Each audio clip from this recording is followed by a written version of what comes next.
Exhibition போவோம், பார்த்திருப்பீங்க. திடீர்னு ஒரு தாஜ்மஹால் மாதிரியே ஒரு செட்டு போட்டிருப்பாங்க. உடனே பெரிய கூட்டம் கூடும். நம்ம ஊருக்கு தாஜ்மஹால் வந்துருச்சுப்பா, நம்ம போய் ஒரு செல்ஃபி எடுத்துப்போம்பா அப்படின்னு இளைஞர்கள் போய் நிச்சயம் போட்டோ எடுக்கத்தான் செய்வாங்க. அவ்வளவு ஆர்வம்.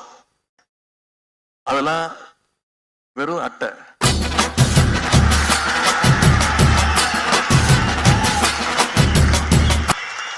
அதற்கு எந்த விதமான அஸ்திவாரமோ கொள்கையோ கிடையாது.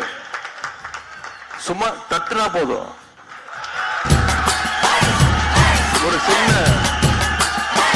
ஒரு சின்ன காத்தடிச்சா போதும்.